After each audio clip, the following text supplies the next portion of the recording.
Bonjour tout le monde, ici Marc-Claude Légaré, massothérapeute en thérapie sportive. Je suis ici pour vous faire une première capsule vidéo sur les fameuses balles lacrosse que vous pouvez utiliser partout, que ce soit au gym, à la maison, au bureau, que ce soit pour vous aider avec une douleur en particulier ou bien par prévention pour augmenter vos performances. Donc, voici la première capsule. La première capsule va porter sur l'épaule. Est-ce que ça vous est déjà arrivé de faire des étirements pour ceux qui en font parce que c'est quand même assez rare et ce régulièrement et à tous les jours, mais que la douleur à l'épaule, souvent ressentie au niveau de l'omoplate ou diffuse qui descend dans le bras un peu sans trop être capable de mettre le doigt directement là où ça fait mal comme on dit, ça part pas. Vous avez l'impression d'avoir fait tout ce que vous étiez capable de faire, ça part pas, ça revient.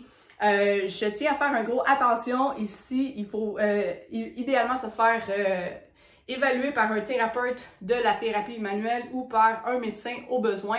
On n'est pas ici pour vouloir traiter des bobos ou faire de diagnostic, on est ici pour vouloir soulager des douleurs ou justement augmenter et optimiser son bien-être, ses performances et en prévention comme je l'ai dit un peu plus tôt au début.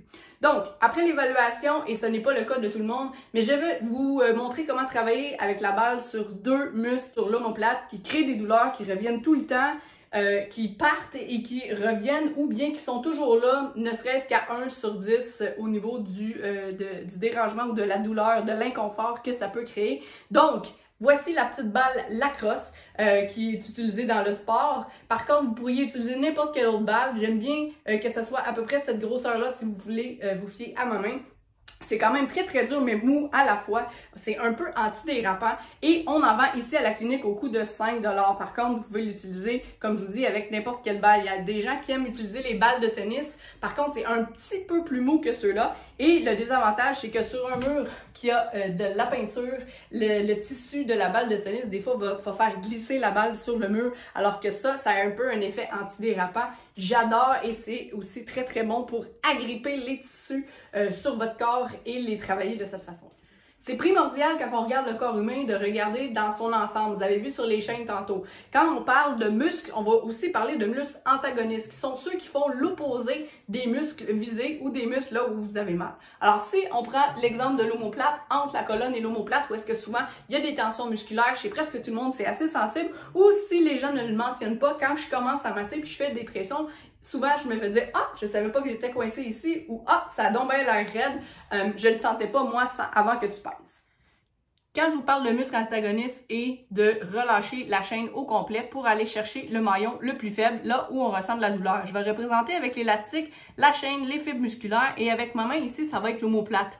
Derrière, dans le dos, c'est ici qu'on ressent les tensions, les muscles rhomboïdes entre la colonne et l'omoplate. Et ici, c'est ce qui s'en va en avant, plus dans le pectoral et le petit pectoral. Donc, ce qui va se passer quand les muscles qui sont trop tendus, exemple ici en avant, ils vont faire des nœuds, comme vous voyez, et ils vont se crisper comme ça ici, ce qui va déplacer l'articulation, dans ce cas-ci, l'omoplate vers une position qui n'est pas optimale. Donc, qu'est-ce qui se passe ici? Tantôt, on disait qu'on avait mal entre les omoplates. Ici, le muscle est étiré et il doit garder en plus une bonne posture. Il est fatigué, il est toujours en tension. Et nous, ce qu'on fait, ou certains thérapeutes vont recommander d'étirer, étirer les muscles qui sont crispés puis qui ont de la douleur parce que c'est là où est-ce qu'on le ressent. Si vous regardez, c'est vraiment qu'il est ici le problème. Ici, il y a de la tension, il y a de l'accumulation, ça resserre, mais le maillon le plus faible, dans le cas de ces personnes-là, c'est ici parce que c'est là qu'on sent la douleur. Par contre, quand je vous dis qu'il faut travailler sur la cause et non pas les conséquences, ça, c'est la conséquence. La cause se retrouve ici. Si je relâche et que je défais les nœuds, les tensions et que je viens travailler sur mon petit pec qui va aussi être problématique souvent avec le dentelé antérieur, on l'a vu ou on va le voir dans cette capsule vidéo, comment les travailler, ben en ce moment-là, ici, c'est beaucoup plus relax et détendu. Mon omoplate est revenue dans la position initiale où est-ce qu'elle devrait être et j'ai travaillé ici alors que la personne avait des douleurs ici. Me voyez-vous venir? Maintenant que vous avez bien compris le lien entre un problème sur toute la chaîne qu'on peut libérer et qui va libérer la chaîne au complet. Donc, le maillon le plus faible va être soulagé. Par contre, si vous avez reçu des traitements, des soins et que vous avez fait de l'auto-travail à la maison et que c'est complètement disparu, ben à moins que vos douleurs soient arrivées sur un accident ou un coup direct, il y a pas mal de chances que ça va revenir. Ça va sûrement vouloir dire que ça a été causé soit par votre travail, par vos loisirs ou par votre mode de vie en général. Donc là est l'importance de la prévention. Donc quand on est en prévention, on ne le fait pas nécessairement aussi régulièrement que quand on veut enrayer un problème ou travailler dessus, mais on le fait quand même quelques fois durant la semaine pour pouvoir justement que ce problème-là ne revienne pas. Donc, dans la région qu'on a dit qu'on irait travailler, les 2 points principaux qu'on va aller chercher avec la balle, ben il y a entre autres justement dans le coin de l'omoplate, on peut voir là où la douleur entre les omoplates va faire ressentir surtout chez le client, mais que la chaîne au complet part en fait du haut, descend vers l'omoplate et la colonne, va s'en aller dans l'articulation de l'omoplate qui devrait bien bouger comme ça et descendre à travers les muscles et s'en aller justement sur le côté de l'avant-bras pour se terminer à la main. Si on va à l'opposé, on va aller chercher la chaîne antérieure, donc en avant. Il va avoir au niveau du pectoral, le grand pectoral qui va descendre dans le biceps et le devant, l'intérieur de l'avant-bras, contrairement au derrière ici, que c'était plutôt dans le triceps et le devant et le côté de l'avant-bras. Alors, on peut bien voir ici sur le pectoral qu'il y a aussi le petit pectoral, celui qu'on va viser avec la balle, qui va faire la chaîne vers le biceps et s'en aller sur le devant de l'avant-bras. Alors, ça fait la chaîne au complet. Souvent, c'est les douleurs référées qu'on ressent dans le bras qui peuvent partir du petit pectoral. Si on prend aussi la ligne fonctionnelle de fascia, bien, vous allez pouvoir voir que oui, le pectoral est relié, même beaucoup plus loin et aussi en arrière au niveau du grand dorsal, de l'aisselle, de l'omoplate qui s'en vient sur la cage thoracique avec le dentelé antérieur qu'on va parler. Donc ici, tout ce qu'on est capable d'aller chercher dans l'aisselle ou en bodybuilding, on appelle ça le lat. Ayant poussé mes recherches un peu plus loin, en ayant écouté des vidéos, des webinaires et en faisant des liens à travers plusieurs de mes formations, pour les douleurs de l'épaule, j'ai été capable de faire des liens avec la mobilité de l'omoplate qui en est grandement diminuée. Pour en revenir à tantôt, ben, quand il y a un problème sur la chaîne, toute la chaîne au complet s'en est ressentie. Donc, si l'omoplate ne bouge pas, ça crée d'autres problèmes en quelque part. Je vous laisse regarder sur mon petit Oscar qui a un omoplate comme ça ici. Et quand on bouge l'épaule, là, c'est vissé sur la cage thoracique pour les besoins du modèle. Mais l'omoplate devrait bouger avec le bras dans le même articulation. Par contre, il y a beaucoup de monde qui se retrouve comme mon Oscar et que l'omoplate est presque vissé sur les côtes, si on peut dire ça comme ça. En fait, c'est collé. Donc, à chaque fois que l'épaule bouge, c'est vraiment l'articulation ici qui prend toute la mobilité ou le mouvement, donc l'inflammation se crée. Il y a 2 muscles qui sont très responsables de ça, entre autres, qui est le petit pectoral qui est en avant, on va le voir tantôt, mais il y a aussi le dentelé antérieur. Le dentelé antérieur va s'attacher ici sur la base. Sur l'intérieur de l'omoplate, c'est difficile à aller voir parce que c'est vraiment creux ici à l'intérieur. Et ça va aussi s'attacher sur les côtes jusqu'à la 8 et la 9e côte. Donc ici, le muscle remplacerait le bout de mes doigts. Il est vraiment dans le creux de l'omoplate entre les côtes. Alors ce qui fait qu'il va plaquer l'omoplate contre les côtes et la faire rouler un tout petit peu vers l'avant. Donc ça va aussi créer une rotation interne de l'épaule et l'avancer par en avant. Donc, tout le monde qui a la position des épaules roulées par en avant, ça s'explique un tout petit peu.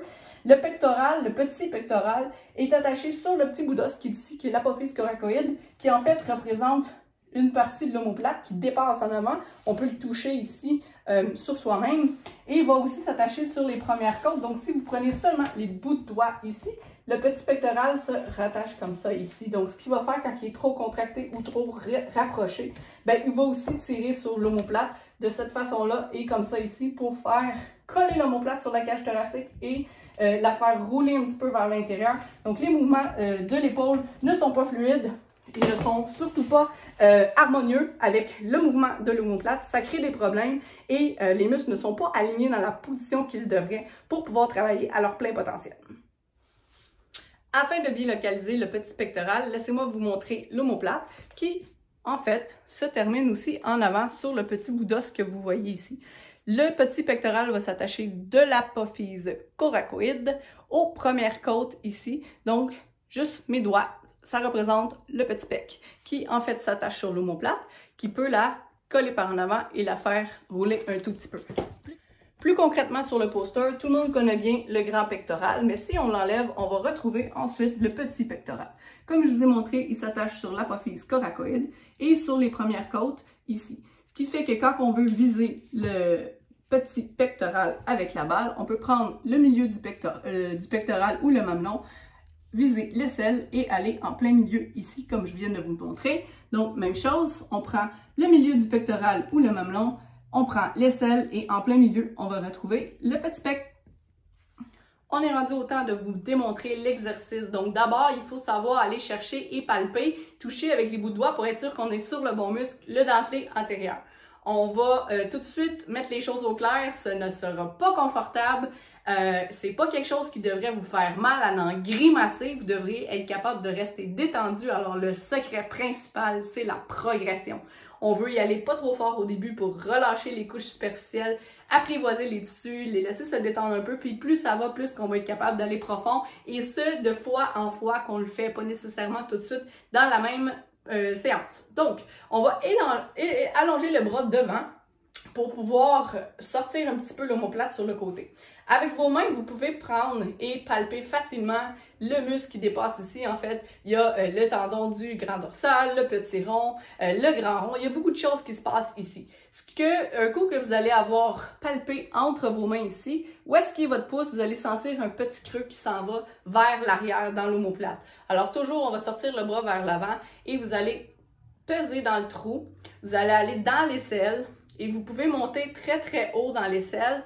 Creusez un petit peu avec vos bouts de doigts, comme si vous voulez longer la cage thoracique pour s'en aller vers le derrière, dans le creux de l'aisselle. Ça va vous prendre un petit moment avant de justement avoir un relâchement musculaire. Un coup que c'est fait, quand vous êtes quand même assez creux et très haut dans l'épaule, vous allez juste avec le bout des doigts agripper le tissu et le tirer. Donc, vous allez le tirer vers la cage thoracique et un petit peu vers le bas. Le but, ce n'est pas de glisser sur votre chandail ou sur votre peau, c'est vraiment d'agripper tous les tissus et c'est les tissus que vous allez étirer, déplacer vers le milieu et vers le bas. Avec les doigts, il va y avoir plusieurs points qu'on peut faire. Donc, au moins 3 qu'on est capable d'aller chercher puisque le dentelé antérieur descend jusqu'à la 8e et 9e côte. Ensuite, quand c'est fait, si c'était vraiment pas tolérable, ne tombez pas tout de suite avec la balle. Par contre, si ça va bien, vous pouvez faire la même chose. Donc, faire creuser la balle, aller chercher les tissus le plus loin possible, peser sur vous, tirer vers la cage thoracique et ensuite descendre vers le bas. Toujours en étant capable de rester relax, détendu et ne pas être trop crispé comme ça pour profiter de la détente musculaire. Donc, je le répète, le secret, c'est la progression.